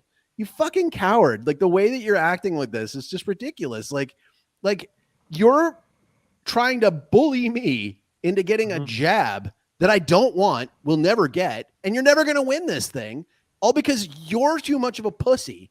You're too afraid of these things. You're still wearing a mask. We're outside, and so like, yeah, man, cowards are it's a real they are epidemic. a scourge. It's And a real problem. It's getting, I really feel like it's getting worse because we've taught our children to value cowardice above, standing up. Like, and they'll stand up for simple, meaningless things, but they won't actually stand up for themselves. And another really big example of this is in schools. Like, some of the biggest bullies in the building are the teachers. Our world has cowards been because made, they're protected by a union and all that kind of stuff. to round all the corners and soften all the blows, and you're not allowed to fall down, and you're not allowed to take risks and climb things you shouldn't climb and fall. And so all it does is breed cowardice. Like, I'm really intensely afraid of heights. I've always been afraid of heights. I'll probably always be afraid of heights. But last week, I was going and climbing I-beams 80 feet in the air to inspect rigging equipment because with a fucking ankle that only half works, because that's the work that needs to get done. Yep. And if I'm not going to, I can't in good conscience tell someone else to do it if I'm unwilling to do it. So I have to, put on my big boy pants and get up there and do some climbing around and just trust in my ability to keep my balance. That if I fall, I'm only going to fall about 10 feet to the next level of steel. But now, we're not forcing people to confront those fears. It's all about feeling safe. And it spreads into everything. Went through this $2 million renovation in our theater to put in these fucking safety systems that, they clip into a chest harness so you can climb these ladders. Yeah. We're like, why can't we just put a yo-yo at the top of the ladder? Like, oh, well, this department that likes of safety stuff, they like this one. Or they don't fucking climb any of the ladders. I climb the ladders. I don't like these fucking things. I told you in the design phase I don't fucking like these things. Why do I have this? Why did I spend $2 million on this? Well, that's what OSHA requires. Well, fuck OSHA. I can climb 22 feet and count on myself not to fucking fall. And so, but again, and then now no one's comfortable using any of it. It's well, what was the point of all this? If we're just going to be afraid of our own shadows, what was the fucking point of any of this? I'm so just viscerally exhausted by the state of this world and the fact that people can walk around with impunity and declare war and not actually fight the battle. Oh, it's a chicken hawk culture. Yeah, it's a total chicken hawk culture. I don't know. That's an old term that we used to use a lot of times with the rhinos and all the people wanting to start the second Gulf War. But it's totally true. It's a chicken hawk epidemic, and you got all these people that are all about sending in somebody else to do their battles for them, right? And then act like they've conquered, as if they did it. And it's we have anonymous reporting, so that if you feel uncomfortable, you can anonymously report. Mm-hmm. Well, if it's anonymous reporting, how do you have your what is it, Fourth Amendment right to face your accuser? Face your accuser. Yeah. Well, it's not a court of law. This is just employee HR relations. Right. Yeah, well, the Constitution should kind of apply to employee relations as well. We should that should be the culture. The idea was that the culture of the nation would be to live in a world where when someone told you that you're a piece of shit, who, as Maddox said, his website maintained a rape list, that you'd be able to go and say, no, Maddox, we don't. You can go fuck yourself. But now you can just throw that shit out there on the internet, clickety clackety, send it, submit some private form, and then someone gets called into some boss's office hey, were you in the office and called this person a fucking twat? Yeah, they were acting like a fucking twat and they need to be told that. Believe it or not, when I was 20 years old, I needed to be called a fucking twat a few times so that I learned to stop fucking acting like one. And that's the way I lead too. It worked for me. It'll probably work for you. I know you're fucking unbelievably more delicate, being that you live in this generation of not being able to fucking touch anything, and everyone's allergic to peanuts. Stick my thumb in my mouth fucking several times a week with my dirty ass hands. You know how many times I've been sick this year? None. Other than the hangovers. Because your immune system is not a freaking coward. Yeah. I'm so tired of cowards, and I am also tired of fighting cowards. That's the other part of it, right? Is that you can only because the coward never like actually starts any kind of real battle, you can't defeat them. They just kind of get like whack-a-mole down, and then they hide out for a little bit, just like Maddox and he made that Dick Lies video, and he got bonked on the head, and Dick's Patreon went up, and he went and he hid for a little bit, and then he came back, $380 million lawsuit, and they got bonked on the head, and he came back, and they'll never give up. They'll just go and hide for just long enough for everyone to kind of forget the last time they called wolf, so that they can come sliding back out with some new fucking accusation to destroy you. I mean, and sometimes it's just the same accusation repackaged for absolutely no reason. Except for Michael Richards. They really got him. He's been dead in the water for decades. No coming back. Anyway, so that's my issue. Cowards, don't get them. And if you come after me, just remember my rule. You take one of mine, I'm taking two of yours. Love it. Anyway. Right. Well, that brings us to the end of this week's episode. I've been Tab Burt. I'm El Chaco. And I'm Tim the Hannaberger. We'll catch you guys next time. See ya. Bye. Ciao, ciao.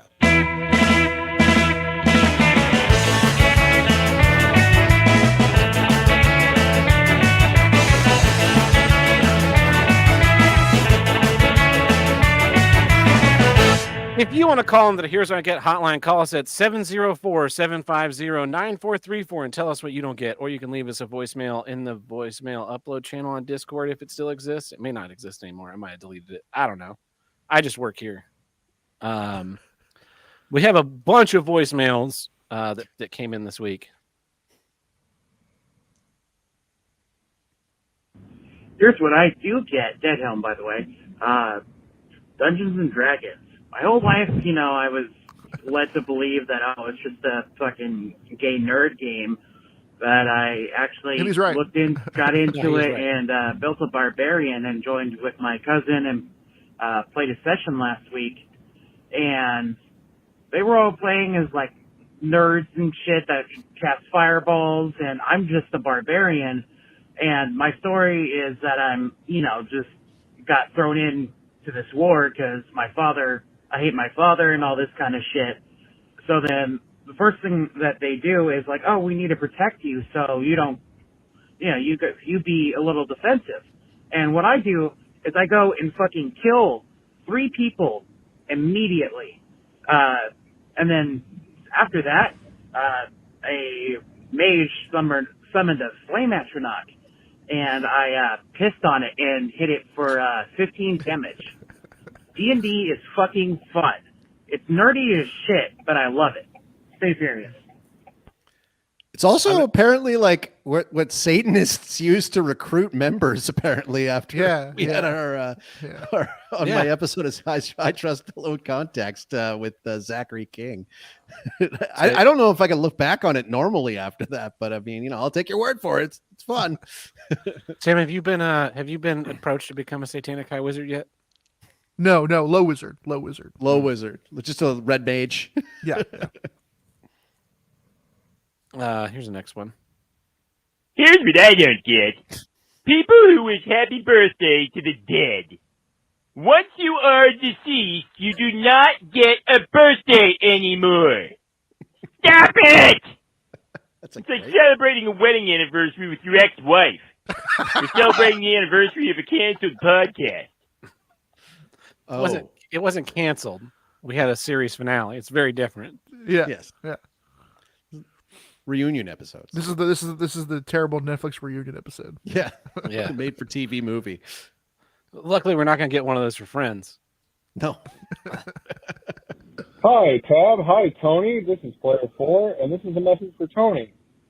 Faggot, faggot, faggot, faggot, faggot, faggot, faggot, faggot, faggot, faggot. I wish Tony was here for this. Faggot. Gigabit. I'll throw that one in just for Tony. Also, I like how it's a white supremacist dog whistle to disavow anything. So keep it up, Tony. Faggot. That's going to get taken out of context. Hey, Tab and Tim, Chaco, and everybody else that decided to show up. Matt from Minnesota, your number one Patreon-y. Yeah. Just wanted to call in with a quick 7-year don't get, and it's places that spell their name wrong. Places such as Illinois or Norfolk, Virginia. Shit like that. Arkansas. If they didn't want me to say all the letters, why the fuck did they put them in there? That's all I got. I'm driving. So No, he's absolutely right. Thanks for the show, guys, and suck at every other Patreon that's not me. I won't. It's because English is a terrible bastard of a language. It is. Yeah, we just kind of take whatever we want. Yep. And try to make it fit. Norfolk is the one, like, if you're the people there pronounce it Norfolk, it's like Norfolk, Nawfik. Like, where are you even getting some of these sounds? Well, it's like I'm from Calgary, right? But like we know when somebody from the east is talking about us because they're like Calgary, and that's actually how it's spelled. But no, we pronounce it as Calgary. Or there's at least all those like Calgary versus Calgary. Yeah, all those letters. But we also like kind of drop an A in there, like Calgary. You know, like not Calgary, but yeah, depending on how it rolls off the tongue. Toronto, Calgary, Toronto. Yeah, Toronto. those people are also stupid. Yeah. No. Here's what I don't get. Corporate chuckleheads. Every time you get a group of middle managers or higher together with any of the really high mucky and mucks visiting, all you hear for hours on end is constant eruptions of boisterous laughter at the most inane nothings and statements. It's like going to a comedy club and hearing Amy Schumer do a hot set, but with laughter. It's a good one.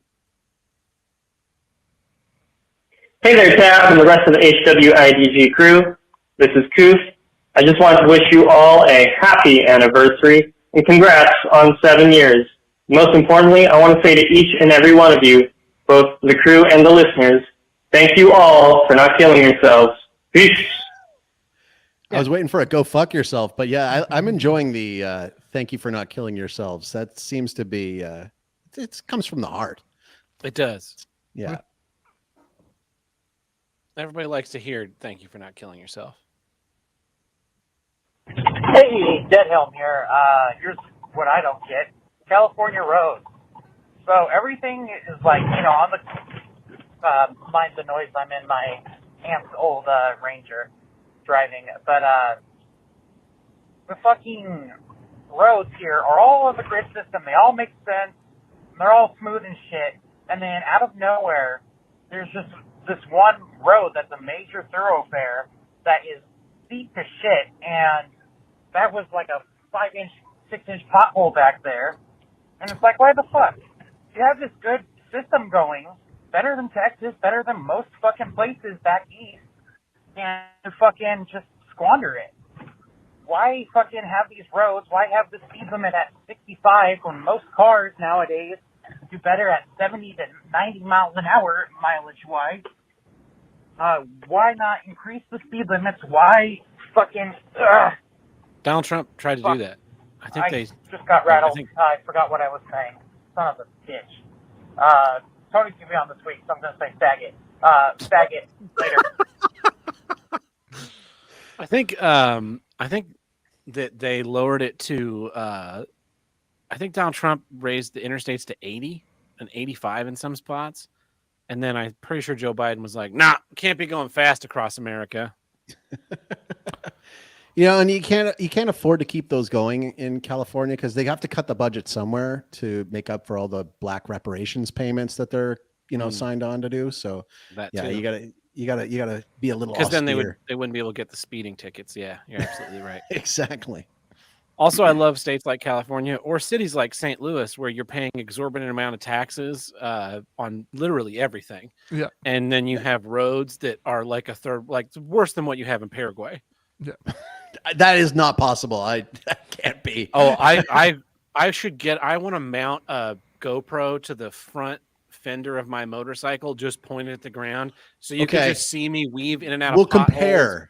I've got a GoPro on the front of or I got a dash cam on my van. We'll compare. And how much it just bounces constantly from the uneven road surface. Exactly. Yeah. Here's another one. Hey, Tab, Tim, Chaco, and others who are to be determined. This is Player 4, and thank you guys for doing this special live show. Or special anniversary episode. I'm sure it's fantastic. I haven't listened to it yet because this is way in the past. But anyway, just calling because I miss the show so much, guys. There's a huge hole in my heart ever since Here's What I Don't Get went off the air, and there's no other show like it out there, and everything sucks. I can't even listen to WATP anymore, because it's so dog shit. So I'm just calling to beg to please bring back Here's What I Don't Get. Maybe not weekly. You guys work hard. You got a lot going on in your lives, but if you guys did like once a month, even like a paid thing where I have to pay $10 a month, that would be awesome. I miss the show, man. But anyway, I hope you all are doing well. Live La Vida Loca. I don't remember how I used to sign these off. Goodbye. You guys want to do the show once a month for $3.33 each? Sure. Well, how much does StreamYard eat from that? I don't know. Yeah, I mean, circumstances right now, I'm so irritated that I kind of want to bring the show back full time, but I also don't have like the capacity. It's amazing what not doing a podcast once a week, like how I have filled that time with other things. Yeah. Well, there's another podcast out there. just throwing it out there. No context, definitely. Looks like we got 3 more. Here's what I don't get. When a podcast had a perfectly good last episode, number 351, to end on a great Ford engine, and then they do an episode 352. So now I have to do 108 more episodes so I can get up to 460.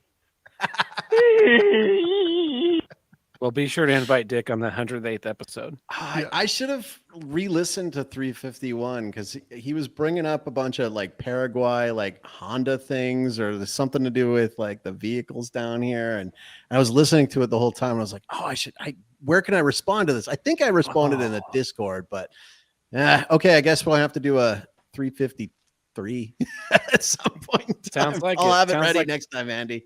There is some demand. Hey, congrats on 7 years. I have a Here's What I Don't Get 7th anniversary thing. Here's what I don't get. Your favorite show endings. Like, oh, well, I have a hard life and it's hard to fucking do stuff. All right, buddy, pull yourself up by your bootstraps, bucko. Stay furious.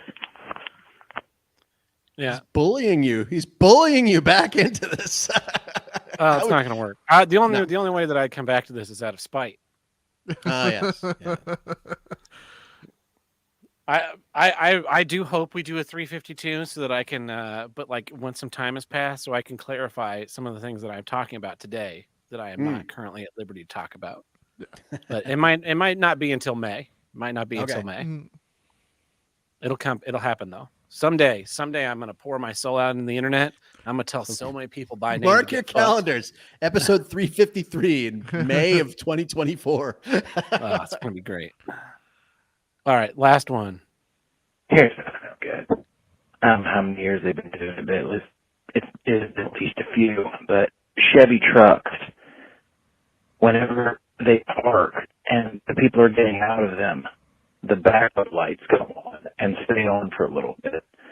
So when you're going across the parking lot and the Chevy's half pulled into the spot park because they're a Chevy driver. Yeah.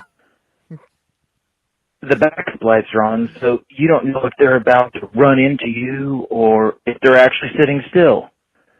Jesus fucking Christ. Heart attack every fucking time. Disavow. Yeah. Who thought that was a good idea? Yeah. Okay, so I didn't realize that was a thing. So Chevy drivers are like the BMW drivers of the truck world. Is that a thing, or what is this? Of the truck world, yeah. BMW drivers are still the BMW drivers of the world. It's Of like the- Cadillacs, of the world. BMWs, black truck guys, and then inside black truck guys, it's like Chevy, Dodge, Ford, Toyota. See, we've got a weird thing down here. So, like, all the Toyotas that come in are usually used and like had to have the like left and right switched from because they came from Japan, and apparently in Japan they're on the other side of the road there, and so they switched them in like Chile, and then like they also roll back the odometer so you think you're getting less less use out of the vehicle, and then but the only brand new ones that they sell from Toyota are the Toyota Hilux, which is like the most badass like truck in the world. Terrorists use it. Like they love Hamas it. and Yeah. ISIS are using. So on the roads, the only people who can afford them are the people that would be BMW drivers back home are driving these Toyota Hiluxes. But then there's this weird thing. So like where you are, people driving Korean cars. So like Hyundai, Kia, those kind of things, right? Like usually those are people who are just like, making payments, and they're not proud of their vehicle or anything. But like down here, those are apparently like luxury vehicles because they're what they call 0 kilometers. Like they actually rolled off with no usage beforehand. So the people driving like a Hyundai or a Kia drive like BMW drivers. They drive like complete assholes. And like, so my kids have had to hear me swear in the car so many times, and it's always like another fucking Kia.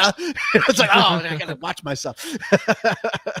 But yeah, Kia Sorento has become like my biggest enemy. My biggest, I still hate guys in big lifted trucks. Fuck every one of those guys. So that's the end of our show proper. But do you guys have 19 minutes and 10 more seconds? What to make it like a 2-hour episode or no? So Tim and I have teased this last week, a week from yesterday. I texted Tim something. Do you remember? Did you know that that was the 10th anniversary? Oh no, I'd completely forgotten. So it had come up in conversation a couple weeks ago, and I was like, yeah, I won this game show with my friend Tim and our 2 other friends. And then I went and looked it up, and it was like November 16th, 2013. And I was like, wow, holy shit, that was 10 years ago. So Tim and I have teased this on the show so many times over the last 6 years of Tim being on the show. So what I would like to finally present to you, the people, are 10 years younger. Oh, crap, I got to open it in this browser. I understand now. Oh, boy. 10 year ago, Tab and Tim. I haven't watched this in at least 5 years, I think. Yeah, I probably the last time I watched it was when we were all together watching it. Yeah. So let me also share Tab audio and get that full screen. Oh, a pilot. Did it actually happen? So here's the story. 10 years ago, like 10 or 12 years ago, I guess, maybe 13, a friend of mine that I work with, his family invented this board game called Show Me the Movie, and it's basically just charades, but there's like a big die and there's a stack of cards with movies. And so they decided they wanted to try and turn this into a game show pilot. And so they put out this thing on Facebook. This was back when I was on Facebook, and they're like, we're accepting 4-person teams. We're going to do this competition. I believe, what was the number in here?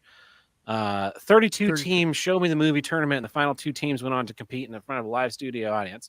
I don't think it was actually a full 32 teams. I think it was like 31. There was like there was an odd number because the final round was 3 of us.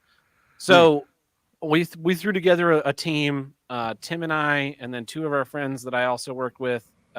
So 3 of us went to school together, 3 of us worked together, and we were all in tech for shows. So we would get together at like 11:30, 12, 1 in the morning at my apartment, and we would practice until about 3 in the morning for a couple of weeks leading up to this game show competition day. And so day 1 of the competition rolls around, and we get put against our first team, and we absolutely obliterated them. It was like 80-0. It was insane. And my friend comes over to me after the first round, and he's like, "You guys got 80 points?" And we're like, "Yeah, we got 80 points." Like, we don't even get 80 points. How did you get 80 points?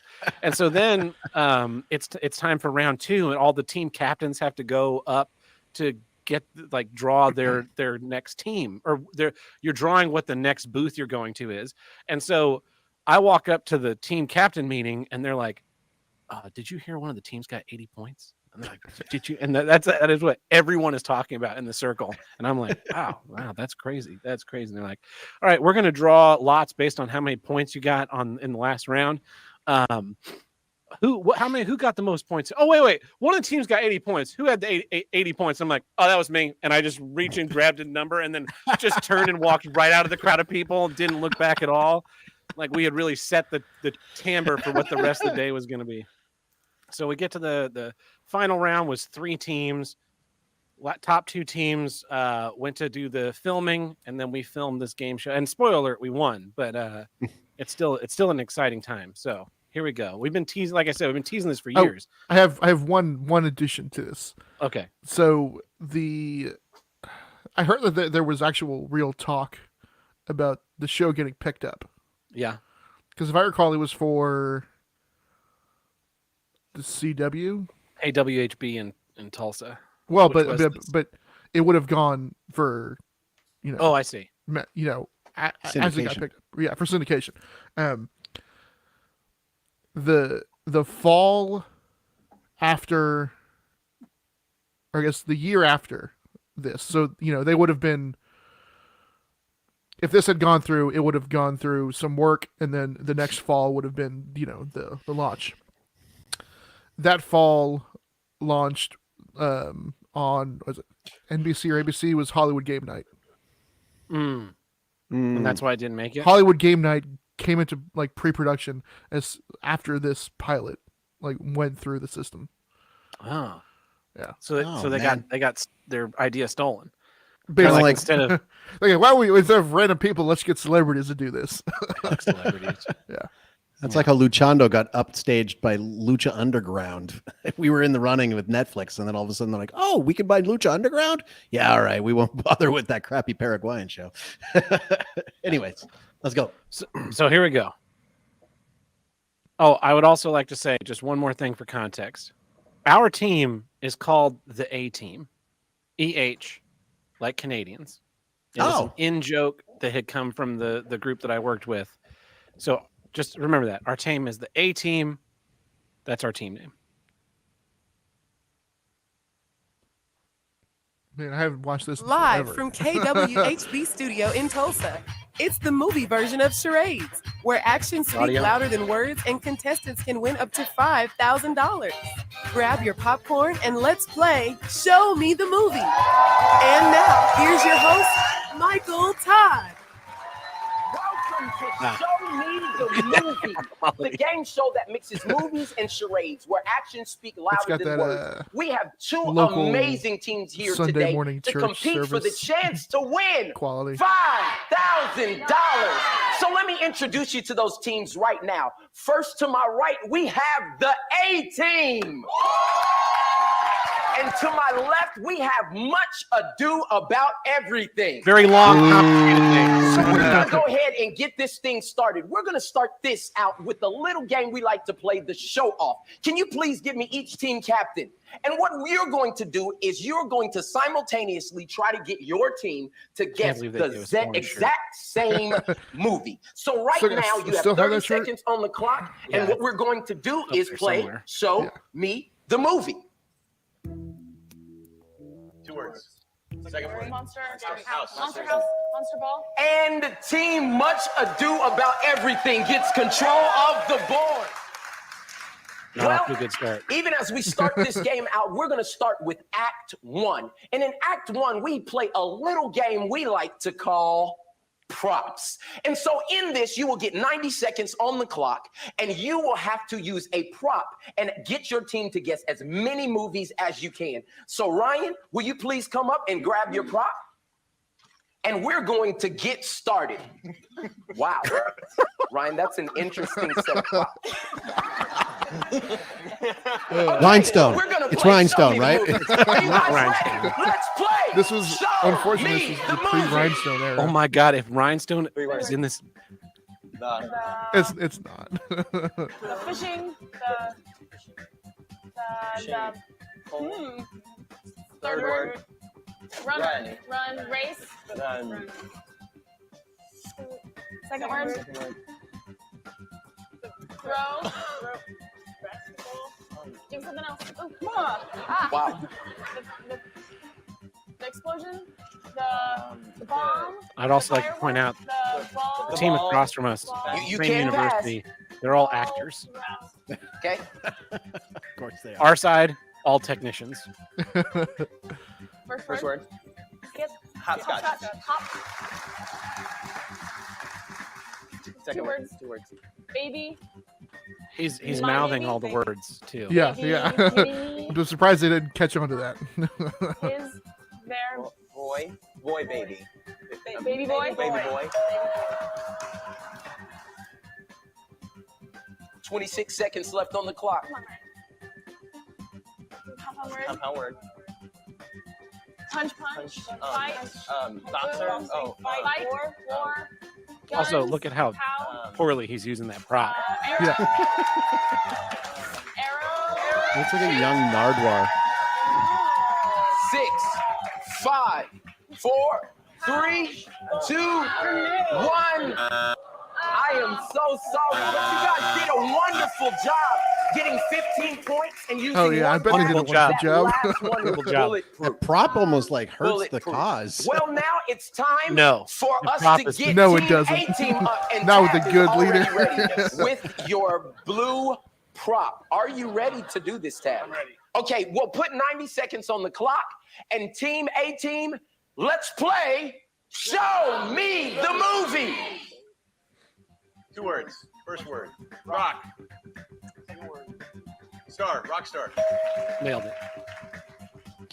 3 words. First word. Not. No. None. Nowhere. Second word. A.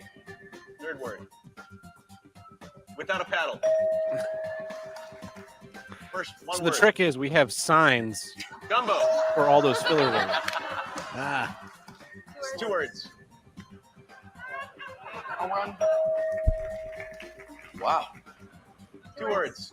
First word. Surf. Second word. Surf's what's up. up? 3 words. I like how we all answer Third in word. tandem because we had so Start. much like practice Side. time 5. together. First Stand word. by me. The. Second word. Astronauts. The astronaut's wife. 4 words. Zorro. The mask of Zorro. 2 words. 20 seconds left. Robin Hood. They've got all of the questions we had. Will you That please was only a give it minute up and for the 15 A seconds. team? Tab, you're amazing. You're amazing with this Blue. It's all the noodle. And this host is not amazing. So glad that you came No to join charisma. us to Oh, show me the man. movie Oh, today. it gets better. These two teams, it's still anybody's game. 18 with 35 points.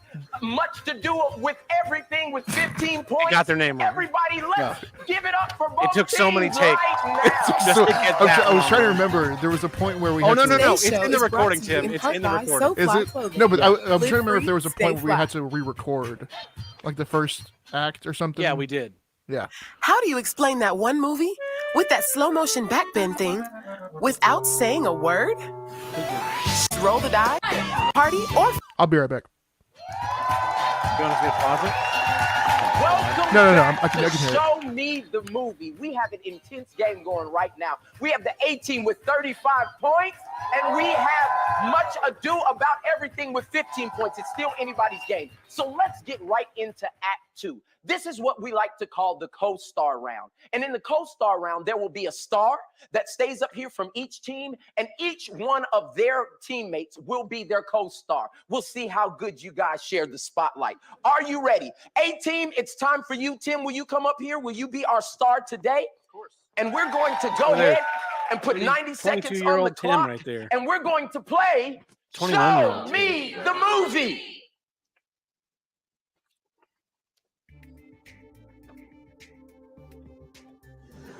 Cinderella?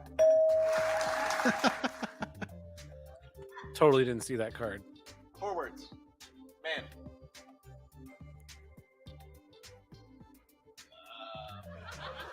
Jump. White man can't jump. No. Jumper. Jumper. Forwards.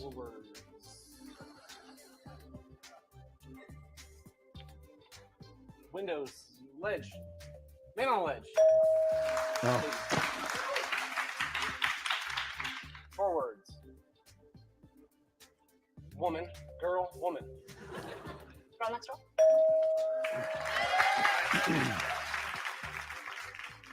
One word.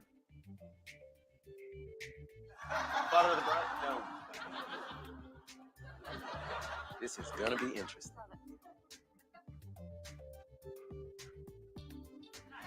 Bridesmaid. Bridesmaids.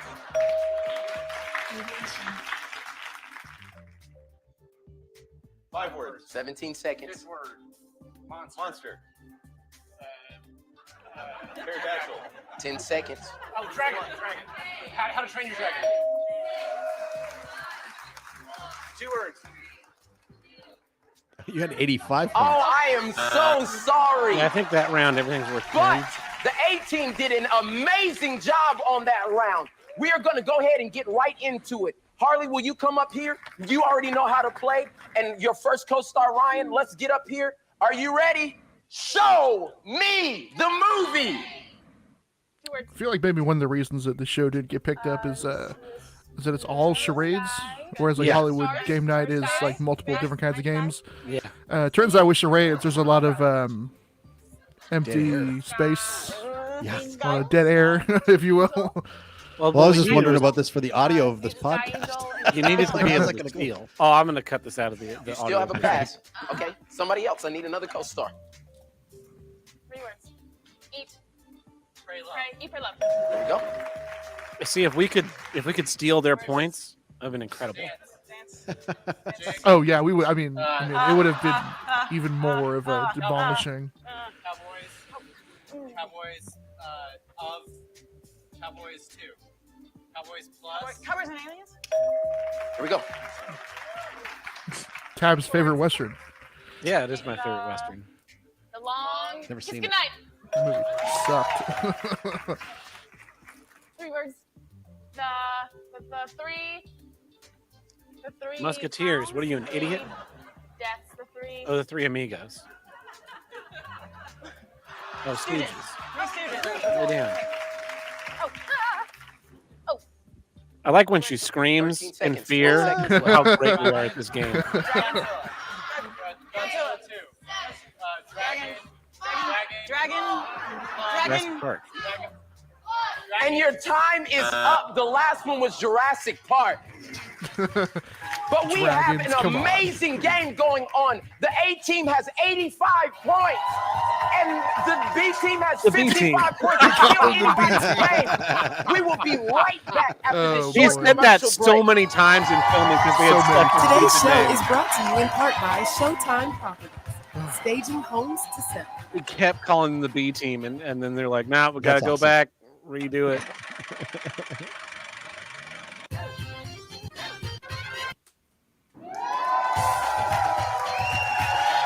Welcome back to Show Me the Movie. We have two wonderful teams here, and we're moving to They Activate missed two with passes, Solo right? Popcorn, our version of hot potato. There was will that? be 60 seconds on the clock, and each team will be guessing with their team, and Where'd they will find this switch. guy? And whoever has I don't know. time still left on the clock at the end is he the was winner a of family this round, member. and it is worth family friend. 50 points. They will Oh, go yeah, to the one of them. final round So it's at like a speed chance test to for the win charades. $5,000. So let's go ahead and get this thing started. Team Much Ado About Everything, Got it Ryan, right get back up now. here. And we're going to play Show Me the Movie. And the B team. How many words? One word. Hair. Hair wash. Shower shampoo. This doesn't translate to like a television show that would keep people's No, I mean, interest one over round time. of it. Like I was saying, Hollywood Game Night. Yeah. They got it right. How about word? Fall down. Fall up. Falling up. Fall out. Fall. Sky fall. Correct. One word. Cold. Ice. Dinner. Frozen. Correct. Wind. Blow. Blow. Wind. Ghost. Correct. Don't fall. 4 words. Hot tub time machine. Correct. I am so good at this game. 4 words. Second word. None. Bride. Word. Father of the bride. Correct. Yeah, bride face. 2 words. Heart. Love. 3 words. Love sting. Correct. Hair. Crazy hair. This is the same thing he was doing in his last. Correct.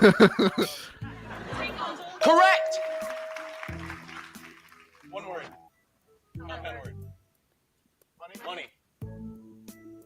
Money ball. Correct. Under. Down under. Under rug. Under floor. Underneath. Oh, rug. Vacuum. I am Destroyed. so sorry. Absolutely destroyed. That means the team that is going to the final round is the A team.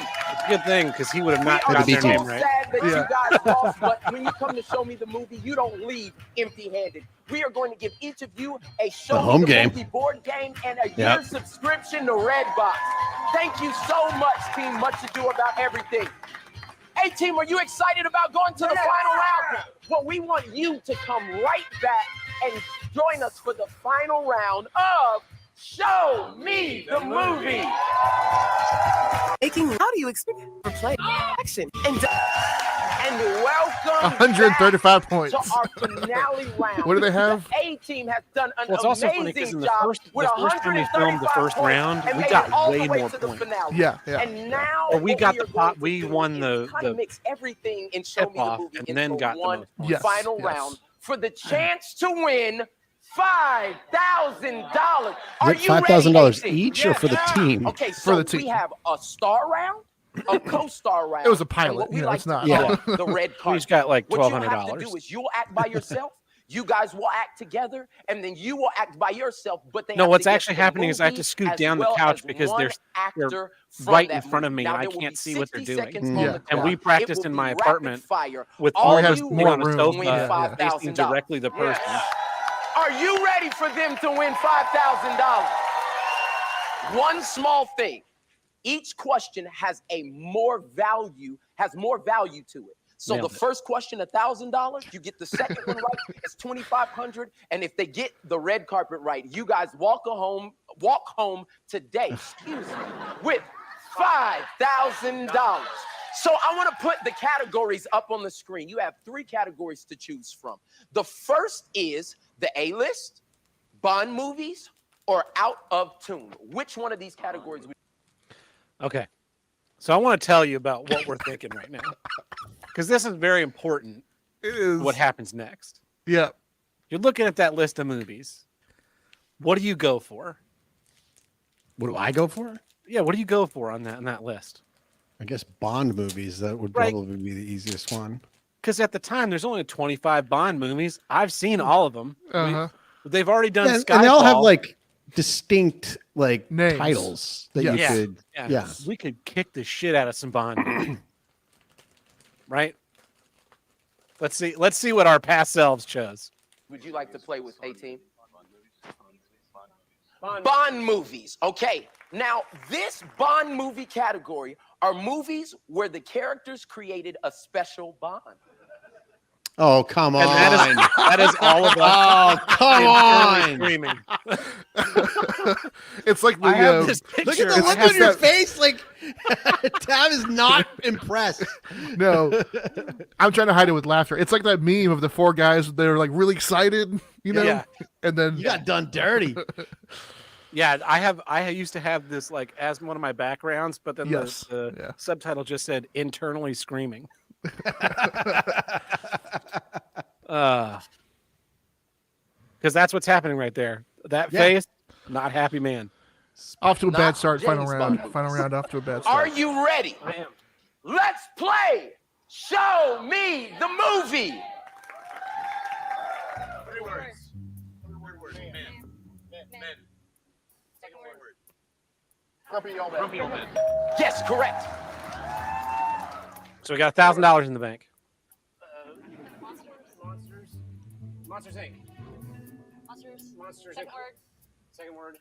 No, the second word's monsters. Little monsters. Watch your voice. Mustard. This movie had just come out, by the way. Yeah. $5,000 red carpet round. 2 words. Row. Fever pitch. Fever pitch. No, pitch. Pitch perfect. And they have won! Except you got to get an actor. We had to None name of us an have seen actor. this movie. None of us have seen this movie. It's 15 seconds of pure silence. Anna Kendrick? Yes! You Fucking Tim's my hero. That is why Tim is my hero. Right there. Because he knew that Anna Kendrick was in Pitch Perfect. Never seen the movie. And I've never fucking seen the movie. It's been 10 years, never fucking seen the movie. 3 seconds left. No, you said it. You said it at like 8 seconds, and nobody heard you. I said her first. I was trying to think of her last name. That's what it was. Yeah, it's Mitch Keller. Everything said my jaw just dropped. It's very like not only it's like sure, bucket list. I was on a game show. Bucket list. I got to the final round. Bucket list. I celebrated too early. You know what I mean? But then turned it around last second. Yeah, big time. I one of these days. Have any of you guys been on a reality show? Other than that, no. Yeah. No. Yeah, one of these days I'll get my hands on. My wife and I were on House Hunters International, like way back in the day. Oh, really? Actually, yeah. Actually, not in 2013, but I think it aired in 2014. So yeah, I the other lady who was the realtor on our episode down here, she's still got a copy of it. I got to track her down, and if I get a copy of that, I'll have to bring it at least to some of those at some point in time, so you can see the Chaco family hunting down our home in Paraguay back in the day. Because that one was an uncomfortable experience.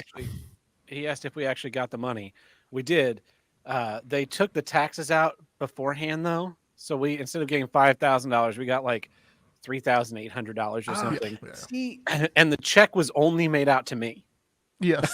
So I had to go deposit the money and then wait for it to clear. Because at the time I'm in college, I did not have a lot of money, so I had to wait for the check to clear my bank because they're like, "There's no way you just deposited $4,000 or whatever the amount was." And so then I took everyone else's cash out and split it into envelopes, and then it was like one of the most stressful things carrying around $3,000 in my pocket to go deliver to two people that after we filmed this moved an hour and a half away. Oh, yeah. So Tim and I got in the car and drove down to see them. Tim got his money, and then I had to carry their money like in the chest pocket of my jacket just the entire time. Like, is it still there? Is it still there? Is it still there? Is it still there? Oh man. Well, it's like coming past 11 o'clock on my end here. I don't know if you guys want to keep going for a bit, but I think I might have to bounce for the evening before the power goes out again. But that's probably a good call. Yeah, but I'm really glad we were able to do this, and well, who knows what happens in the future, right? So we'll see we'll see what can come about. We'll see. Yeah. So if you're listening to the audio version of this, we just listened to Tim and I's grand victory in a game show that is almost entirely silent. So if you want to check that out, be sure to watch it on YouTube. Otherwise, I hope you enjoyed this 7th anniversary show of Here's What I Don't Get. Hopefully you'll see us again in the future. Maybe we'll wait like another 2 or 3 months like we did this time. Let everyone kind of find a weekend that they're not doing anything terribly important. That sounds like a good idea. Yeah. Awesome. Well, thanks, guys. Yeah. Good to see you. Check out High Trust Low Context anywhere the podcaster podcasted. Yep. And I'll Tim, you're gonna have to come by on. We'll have to find a good topic, and we'll have you on there in the next couple of months or so. Definitely. Awesome. His love of Thanks, cheese guys. curds. Yeah. Yes. See you later. Cheers. See ya. And goodbye to all the listeners. Have a good night. Ciao.